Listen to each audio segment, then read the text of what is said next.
ओम गंगणपतये नमः। युधिष्ठिर हस्तिनापुर के युवराज बन चुके थे। हस्तिनापुर में षड्यंत्रों का दौर शुरू हो चुका था। गलत तरीकों का परिणाम हमेशा केवल एक ही होता है, महाविनाश।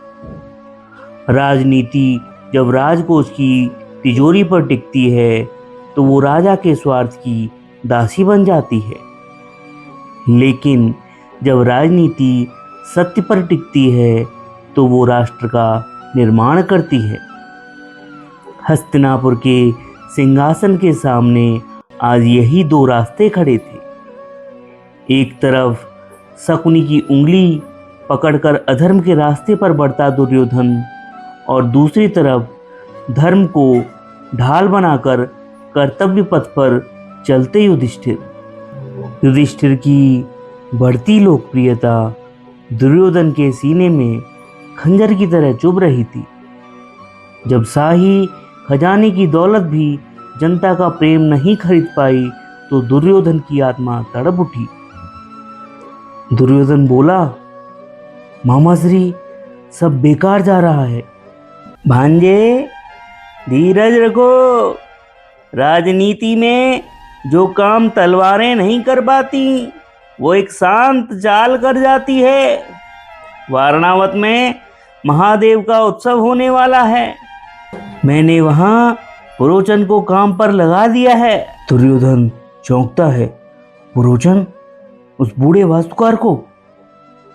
शकुनी आंखों में क्रूर चमक के साथ, हाँ भांजे, कभी कभी एक वास्तुकार पूरी सेना से ज्यादा विनाशकारी होता है।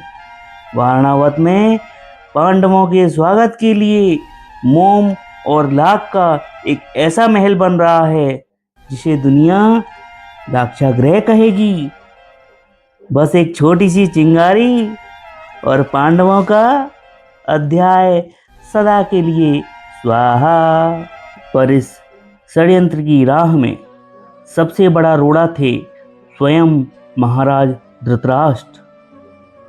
वो पांडवों से नफरत नहीं करते थे, लेकिन अपने बेटे के मोह में इस कदर अंधे थे कि उन्हें सही और गलत की सीमाएं दिखना बंद हो चुकी थी। दुर्योधन उनके पास पहुंचता है और कांपती हुई और झूठी आवाज में बोलता है, पिताश्री, यदि युधिष्ठिर राजा बन गया तो मैं उसके अधीन नहीं जी पाऊंगा। मुझे आज्ञा दीजिए, मैं अपने प्राण त्याग दूं।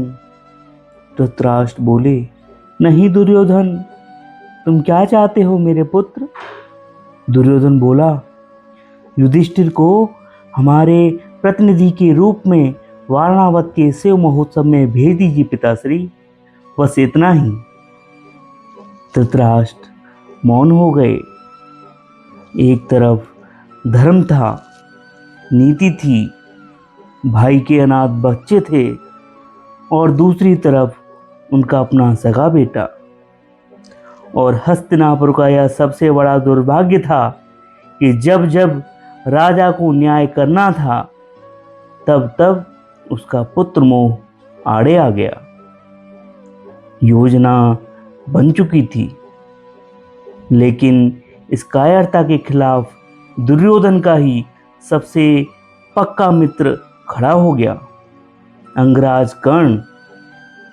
कर्ण बोला, दुर्योधन मेरे मित्र, मैं मोम के इस घर के विचार से सहमत नहीं हूं। यह सरासर कायरता है। फैसला तब होना चाहिए जब गदाओं से आग निकले, जब तीर आपस में टकराएं, जब एक योद्धा का रक्त दूसरे के रक्त से मिले। हम योद्धा हैं, कोई पासे फेंकने वाले जुआरी नहीं। शकुनी समझ गया कर्ण का कटाक्ष किस पर था। शकुनी बोला, अंगराज, वाणी एक तीर की तरह होती है। जो तीर कायर को मार सकता है वो वीर के सीने को भी चीर सकता है।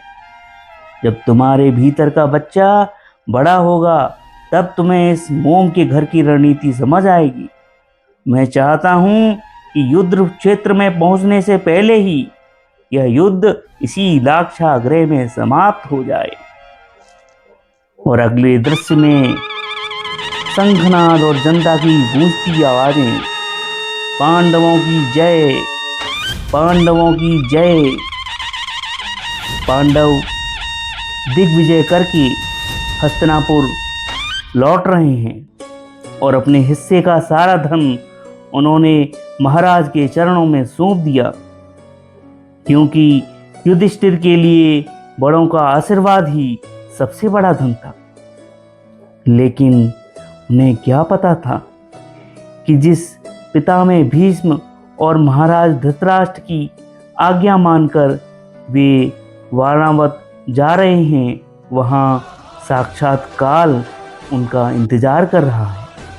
विदुर की आंखें इस हवा को भांप चुकी थीं कि इन हवाओं में कोई साजिश घुली है, लेकिन नियति अपना खेल खेल चुकी थी।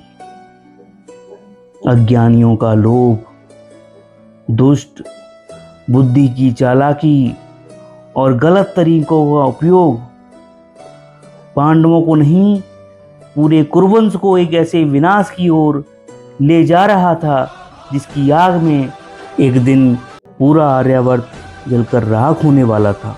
अगले वीडियो में आप जानेंगे पांडव लाक्षागृह से बाहर कैसे निकले और उसके पश्चात उन्होंने किस प्रकार जीवन व्यतीत किया।